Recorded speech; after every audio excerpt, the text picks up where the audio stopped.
तो आज का हमारा टॉपिक होगा ओएसपीएफ में कितने टाइप के एरियाज होते हैं।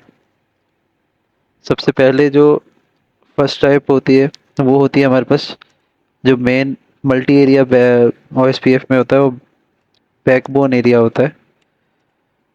बैकबोन एरिया वो होता है जिसके साथ डायरेक्टली कनेक्टेड बाकी सारे एरियाज होते हैं। ठीक है।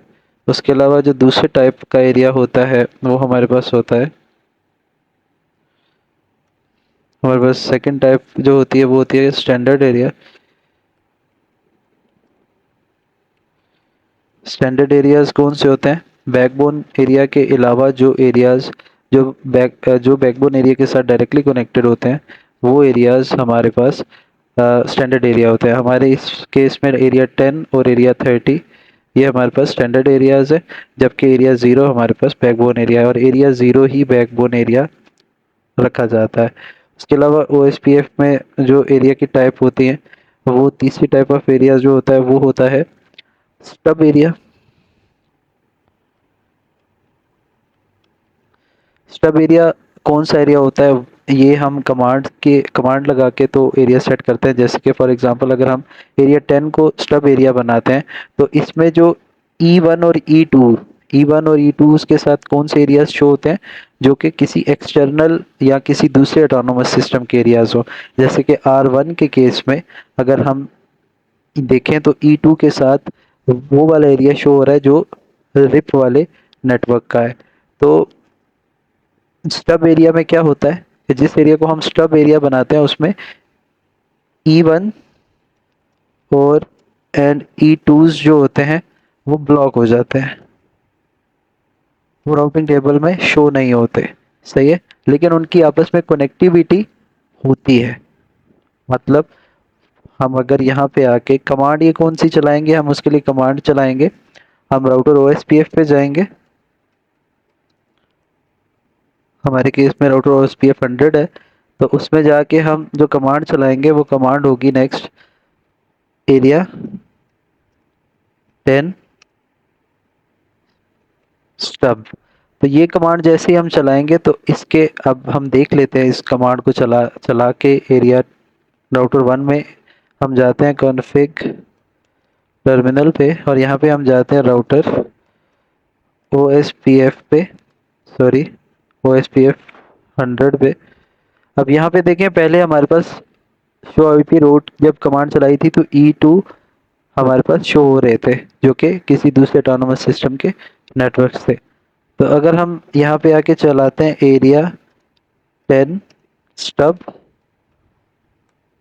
और इसी तरह एरिया 10 क्योंकि राउटर 2 का भी पार्ट है, डायरेक्टली कनेक्टेड है, तो हम यहाँ पे भी जाके राउटर 2 पे भी जाके सेम कमांड चलाएंगे। एग्जिट हम चलाएंगे router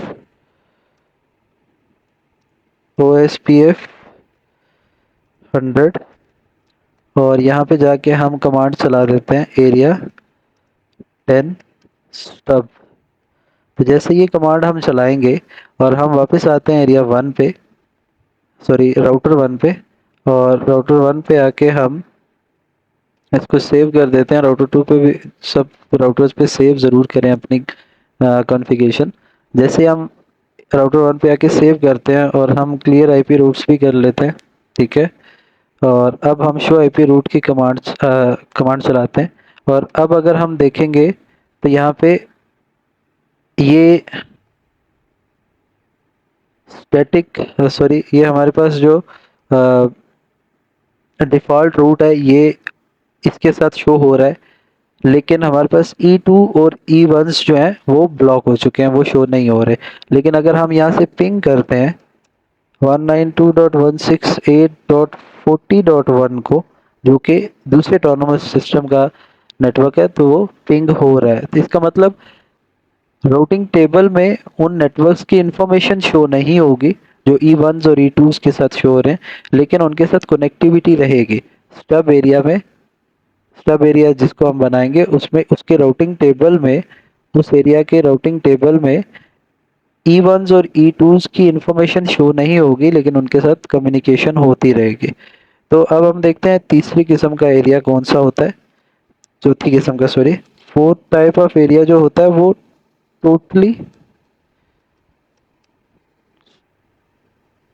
totally stub area. Totally stub area होता है, और उसमें क्या होता है कि टोटली स्टब एरिया में हमारे पास जो राउटिंग टेबल है उसमें जो ओ के साथ और ओ आई एज के साथ जो नेटवर्क शो हो रहे होते हैं वो भी ब्लॉक हो जाते हैं। इसमें हम क्या करेंगे, सिंपली हम राउटर ओएसपीएफ में जाके कमांड जो चलाएंगे वो चलाएंगे एरिया, फॉर एग्जांपल एरिया 10 को ही हम area 10 stub no dash summary, तो ये कमांड हम चलाएंगे। तो जैसे ही ये कमांड हम चलाएंगे तो इस एरिया में, अब फॉर एग्जांपल अभी एरिया 10 में, सॉरी राउटर 1 में हम इसको सिर्फ हमने स्टब बनाया था, तो हमारे पास ओ आई ए वाले नेटवर्क सारे शो हो रहे हैं। सिर्फ ब्लॉक कौन से हुए थे स्टब में, E1 और E2 स्टब ब्लॉक हुए थे। लेकिन अगर हम अभी राउटर 1 पे कॉन्फ़िग टर्मिनल पे जाते हैं और यहाँ पे राउटर OSPF 100 जाके यहाँ पे हम एरिया 10 को स्टब हमने किया था, तो एरिया 10 को स्टब नो समरी कर देते हैं। तो अगर हम ये कमांड चलाते हैं तो हम फिर राउटर 2 पे जाते हैं, क्योंकि वहाँ पे भी एरिया 10 कॉमन है। तो वहाँ पे भी जाके हम क्या करेंगे, एरिया 10 नो समरी की कमांड चला देते हैं, और फिर एरिया सॉरी राउटर 1 पे आएंगे, और राउटर 1 पे आके हम यहाँ पे आके पहले इसको सेव करते हैं, फिर उसके बाद हम क्लियर आईपी रूट्स कर लेते हैं। ठीक है, क्लियर आईपी रूट्स कर लेते हैं, सॉरी अब शो आईपी रूट करते हैं। अब जब शो आईपी रूट करेंगे तो हमारे पास ओ आई एस के साथ भी कोई नेटवर्क शो नहीं हो रहा, सिर्फ डायरेक्टली कनेक्टेड नेटवर्क शो हो रहे हैं। और सारे रूट्स कम्युनिकेशन लेकिन सबके साथ होती रहेगी, ओ आई एस के साथ भी और E2 और E1 के साथ भी। फॉर एग्जांपल हम यहाँ से हम पिंग करते हैं 192.168.20.1 को, तो वो भी पिंग होगा। और हम पिंग करते हैं E2 E1 वाले नेटवर्क को 192.168.30.1 को, वो भी होगा। और इसके अलावा पिंग करते हैं हम 40.1 को, तो वो भी पिंग होगा। तो इसका मतलब कम्युनिकेशन सबके साथ हो रही है, 20.1 के साथ भी हो रही है कम्युनिकेशन, 30.1 के साथ भी हो रही है, 40.1 के साथ भी हो रही है। लेकिन फ़ायदा क्या हुआ, हमारा राउटिंग टेबल छोटा हो गया।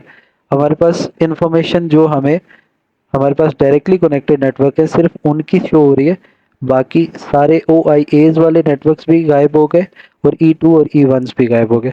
तो ये इस तरीके से हम टोटली स्टब एरिया बना सकते हैं। बाकी बाहर से आने वाली इंफॉर्मेशन सारी ब्लॉक हो जाएगी, लेकिन इसकी इंफॉर्मेशन बाहर जाती रहेगी। फॉर एग्जांपल अगर हम राउटर 3 पे आते हैं, राउटर 3 पे आके हम यहाँ पे शो आईपी रूट करते हैं, तो यहाँ पे सारे नेटवर्क शो हो रहे हैं। यहाँ पे वो अगर हम देखें तो ये 12 डॉट ये भी शो हो रहा है, ये वो स्टब एरिया का नेटवर्क है। और इसके अलावा हमारे पास ये 10 डॉट ये भी शो हो रहा है। तो इसका मतलब इसकी अपनी, जिस एरिया को हमने स्टब बनाया, इसकी अपनी इंफॉर्मेशन बाहर तो जा रही है बाकी नेटवर्क्स में, लेकिन बाहर के एरियाज की इंफॉर्मेशन इस स्टब, टोटली स्टब या स्टब एरिया के नेटवर्क्स में शो नहीं हो रही। स्टब एरिया के केस में सिर्फ एक्सटर्नल ऑटोनोमस सिस्टम की इंफॉर्मेशन इसमें शो नहीं होगी, और टोटली स्टब एरिया के केस में सिर्फ और सिर्फ एक्सटर्नल ऑटोनोमस सिस्टम के की नहीं, साथ ओ आई एस की भी इंफॉर्मेशन शो नहीं होगी। लेकिन इसकी अपनी इंफॉर्मेशन, एरिया 10 के रूट्स की अपनी इंफॉर्मेशन बाकी एरियाज में शो होती रहेगी। ये दूसरों को अपनी इंफॉर्मेशन तो देगा, लेकिन दूसरों से इंफॉर्मेशन लेगा नहीं। ठीक है, तो अब हम देखते हैं जो पांचवी किस्म का एरिया बनता है OSPF में, वो होता है नॉट सो स्टब एरिया। इसको NSSA भी कहते हैं। ठीक है, और इसके लिए कमांड हम क्या चलाएंगे, सेम वैसे ही हम राउटर ओएसपीएफ में जाएंगे और कमांड चलाएंगे एरिया 10 NSS से। अब इसमें क्या होगा, इसमें होगा ये कि इसकी अपनी जो इंफॉर्मेशन है वो भी बाहर नहीं जाएगी और बाहर की इंफॉर्मेशन तो वैसे ही इसके अंदर नहीं आएगी। तो ये दोनों कामों को रोक देगा, लेकिन किन के लिए, सिर्फ E2s और E1s के लिए। मतलब ये रिप वाले नेटवर्क की जितनी भी इंफॉर्मेशन है, जैसे कि स्टब में इसमें शो नहीं होती थी, लेकिन स्टब में क्या होता था, ये उनके साथ कम्युनिकेट कर सकता था, लेकिन इस नॉट सो स्टब एरिया के केस में ये ना उनके साथ कम्युनिकेट कर पाएगा और ना ही उसकी इंफॉर्मेशन शो होगी। उसके साथ कम्युनिकेट कराने के लिए हमें एक और कमांड चलानी पड़ेगी, और वो कमांड होगी, उसके लिए हमें क्या करना पड़ेगा, हमें इसके जो क्या कहते हैं उसको, रूट्स हैं उनको स्टैटिकली इसमें ऐड करना पड़ेगा, या उसमें डिफ़ॉल्ट इंफॉर्मेशन को इंजेक्ट करना पड़ेगा। और उसके लिए हमारे पास कमांड होती है, और उसके लिए हमारे पास जो कमांड होती है वो है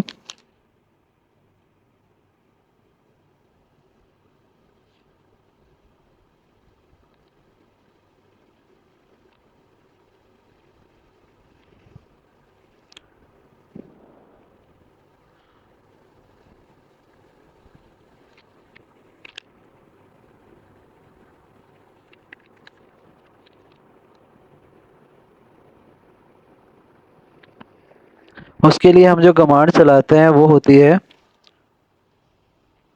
एरिया, फॉर एग्जांपल एरिया 10 है तो एरिया 10 NSS से, और इसके बाद NSS से डिफ़ॉल्ट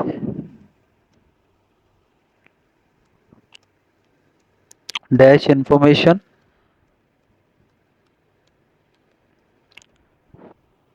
ओरिजिनेट। तो ये कमांड हम चलाएंगे तो हमारी कम्युनिकेशन हो पाएगी। अगर ये कमांड नहीं चलाएंगे तो हमारी E2s और E1s के साथ कम्युनिकेशन भी ब्लॉक हो जाएगी।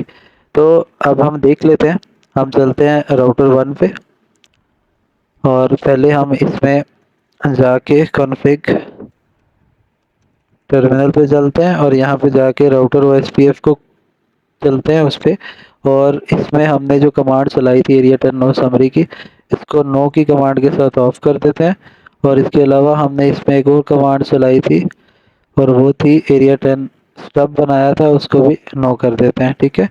और इसको नो करने के बाद अब हम क्या करेंगे, इसको NSS से बनाएंगे, तो एरिया 10 NSS से कर देते हैं, इसको एंटर करते हैं। और क्योंकि ये राउटर 2 में भी कॉमन है तो वहाँ पे भी जाके पहले हम बाकी कमांड्स को क्या करेंगे, नो की कमांड के साथ ऑफ करेंगे, ठीक है। और उसके बाद हम क्या करेंगे, यहाँ पे चला देंगे एरिया 10 NSS से। अब जैसे ही हमने ये किया, अब हम राउटर 1 पे आते हैं, एग्जिट करते हैं, एग्जिट करते हैं, सेव करते हैं, और सेव करने के बाद यहाँ पे हम इसके क्लियर आईपी रूट्स करते हैं, ठीक है, और शो आईपी रूट करते हैं। अब जैसे हम शो आईपी रूट करेंगे तो हमारे पास E2 शो नहीं हो रहे अब, और ना ही अभी हमारे पास वो डिफ़ॉल्ट रूट शो हो रहा है। इसका मतलब हम अगर अब पिंग करते हैं 192.168.40.1 को, जो कि एक्सटर्नल ऑटोनोमस सिस्टम का नेटवर्क है, तो वो पिंग भी नहीं होगा। अब उसको पिंग करवाने के लिए उसके साथ जो कनेक्टिविटी है उसको बनाने के लिए सक्सेस रेट अभी देख ले 0 आ रहा है। तो हमें क्या करना पड़ेगा, स्टैटिकली इसमें कमांड दे के ऐड करवाना पड़ेगा उसको। किसको ऐड करवाना पड़ेगा, कमांड क्या लगाएंगे, एरिया 10 NSS से, और इसमें आगे क्या करेंगे, डिफ़ॉल्ट इंफॉर्मेशन ओरिजिनेट। ये कमांड जैसे ही हम चलाएंगे यहाँ पे भी, और राउटर 2 पे भी जाके यही कमांड हम चलाएंगे, area 10 NSSA default information originate, और ये अब दोनों तरफ हमारी ये कमांड चल गई। अब हम राउटर 1 पे आते हैं, एग्जिट करते हैं और हम यहाँ पे करते हैं क्लियर आईपी रूट, ताकि पहले रूट्स क्लियर हो जाए और उसके बाद हम करते हैं शो आईपी रूट। तो अब देखें ये N2 के साथ जो शो हो रहे हैं ये NSSA के रूट्स हैं। अब यहाँ से अगर हम पिंग करते हैं दूसरे ऑटोनोमस सिस्टम के किसी नेटवर्क को तो वो पिंग भी होना शुरू हो जाएगा। तो 40.1 इसको करेंगे तो ये अब हमारा पिंग भी होना शुरू हो गया, देख लें। तो इस तरीके से हम NSSA बना सकते हैं किसी भी एरिया को। और NSSA एरिया में क्या होगा, किसी एक्सटर्नल जो ऑटोनोमस सिस्टम है उसके रूट्स शो भी नहीं होंगे और उसके साथ कम्युनिकेशन भी नहीं होगी। जबकि स्टब एरिया में क्या होता था, रूट्स तो शो नहीं होते थे लेकिन कम्युनिकेशन होती रहती थी। लेकिन नॉट सो स्टब एरिया में क्या होता है, रूट्स भी शो नहीं होते E2s और E1s के, और साथ कम्युनिकेशन भी नहीं होती। सिमिलरली अगर हम देखेंगे 6 टाइप जो होती है वो होती है टोटली नॉट सो स्टबी एरिया।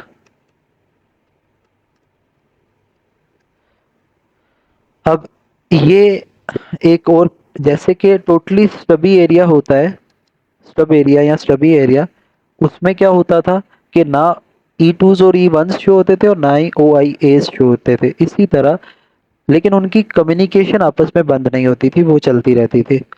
ठीक है, डिफ़ॉल्ट रूट जो था वो उसमें ऑटोमेटिकली इंजेक्ट हो जाता था और उनकी सिर्फ और सिर्फ रूटिंग टेबल में उनके रूट्स शो नहीं होते थे नॉट सो स्टबी एरिया में, और कम्युनिकेशन चलती रहती थी। लेकिन यहाँ पे क्या होगा, टोटली नॉट सो स्टबी एरिया में ये होगा कि ना तो ये अपनी इंफॉर्मेशन बाहर देगा ना बाहर की इंफॉर्मेशन इसके अंदर सेव होगी। तो इसका मतलब क्या होगा कि OIAs भी ब्लॉक हो जाएंगे और E2s और E1 भी ब्लॉक हो जाएंगे और साथ उनकी कम्युनिकेशन भी ब्लॉक हो जाएगी। और उसके लिए हम कमांड क्या चलाएंगे, area 10 NSSA no dash summary. तो ये कमांड हम चलाएंगे तो हमारी ये सारी इंफॉर्मेशन बंद हो जाएगी। और उसको अगर हम दोबारा से रूटिंग उनकी करवाना चाहते हैं तो उसके लिए हमें क्या करना पड़ेगा, वही कमांड हमें दोबारा चलानी पड़ेगी, एरिया 10 NSSA डिफ़ॉल्ट इंफॉर्मेशन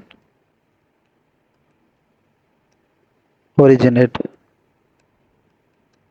ठीक है, तो ये कमांड हम चलाएंगे तो उसके बाद फिर इनकी आपस में कम्युनिकेशन हो पाएगी। तो अभी हम देख लेते हैं, कैसे करना है। एरिया 1 पे चलते हैं। ठीक है, यहाँ पे एरिया 1 पे हम राउटर 1 पे जाते हैं, यहाँ पे कॉन्फ़िग टर्मिनल पे चलते हैं।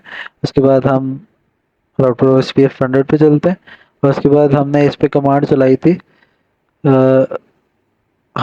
थी, एरिया 10 NSS से, और साथ हम कर देते हैं नो समरी, यहाँ पे भी चला देते हैं।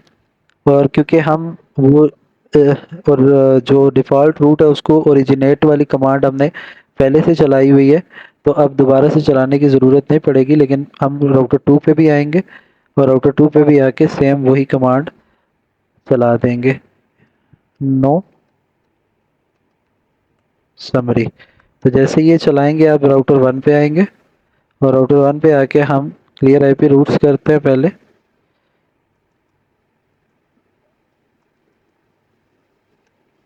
एग्जिट करते हैं, इसके साथ हम क्लियर आईपी रूट्स करते हैं। ठीक है, फिर शो आईपी रूट करते हैं। तो अब अगर हम देखें तो ना तो हमें OIAs की इंफॉर्मेशन शो हो रही है और ना ही हमारे पास E2s और E1s की इंफॉर्मेशन शो हो रही है, लेकिन इनका आपस में कनेक्टिविटी बनी हुई है क्योंकि हमने ये वाली कमांड चलाई हुई है यहाँ पे पहले से। NSSA जब हमने चलाया तो उस वक्त हमने ये कमांड हमने चला दी थी, ये वाली area 10 NSA default information originate. अगर ये नहीं चलाई तो यहाँ पे अगर हम वो यही कमांड चलाएंगे तो ये सारे रूट्स हम इनके साथ कम्युनिकेट कर पाएंगे। तो इस तरीके से हम बना सकते हैं किसी भी एरिया को स्टब एरिया। स्टब एरिया में क्या होगा, सिर्फ और सिर्फ E2s और E1s की इंफॉर्मेशन ब्लॉक हो जाएगी, लेकिन उनके साथ कम्युनिकेट कर पाएगा। टोटली स्टब एरिया में क्या होगा, E1s और E2s के साथ OIAs की भी इंफॉर्मेशन ब्लॉक हो जाएगी, लेकिन कम्युनिकेशन चलती रहेगी। अब नॉट सो स्टबी एरिया में क्या होगा, बाय डिफॉल्ट E2 और E1s की इंफॉर्मेशन तो ब्लॉक होगी, साथ इनकी कनेक्टिविटी भी बंद हो जाएगी, क्योंकि ये अपनी इंफॉर्मेशन बाहर भी नहीं देगा और बाहर से इंफॉर्मेशन भी नहीं लेगा, मतलब E2s और E1s की। तो इसलिए हमें क्या करना पड़ेगा, एक कमांड चलानी पड़ेगी कम्युनिकेट करवाने के लिए, और वो ये कमांड है area 10 NSSA default information originate. इसी तरह फिर जो हम totally not so stub area बनता है, उसमें OIAs और E2s और E1s की इंफॉर्मेशन भी ब्लॉक हो जाएगी और इनकी कम्युनिकेशन भी ब्लॉक हो जाएगी। और कम्युनिकेशन कराने के लिए हमें क्या करना पड़ेगा, इनकी इनका स्टैटिक रूट जो है उसको इंजेक्ट करना पड़ेगा, और उसके लिए ये कमांड हमें रन करनी पड़ेगी। तो इस तरीके से हम ये 6 टाइप ऑफ एरियाज होते हैं जो OSPF में बनते हैं। होप सो आप लोगों को इसकी समझ आई होगी, और ये वीडियो आपके लिए बहुत इंफॉर्मेटिव होगी, और आपको OSPF को समझने में आसानी होगी। बहुत बहुत शुक्रिया वीडियो देखने के लिए। OSPF से रिलेटेड बेसिक कॉन्फ़िगरेशन की वीडियो अगर आपने नहीं देखी तो उसकी भी जो है वो मैं डिस्क्रिप्शन में उसका लिंक दे दूंगा। और अगर आपने दूसरी वीडियो नहीं देखी जिसमें हमने रिप को OSPF में रीडिस्ट्रीब्यूट करवाया था, तो उसका लिंक भी मैं डिस्क्रिप्शन बॉक्स में मेंशन कर दूंगा, ज़रूर देख लें। और होप सो ये वीडियो आपके लिए बहुत हेल्पफुल होगी। बहुत बहुत शुक्रिया वीडियो देखने के लिए। अल्लाह हाफिज़।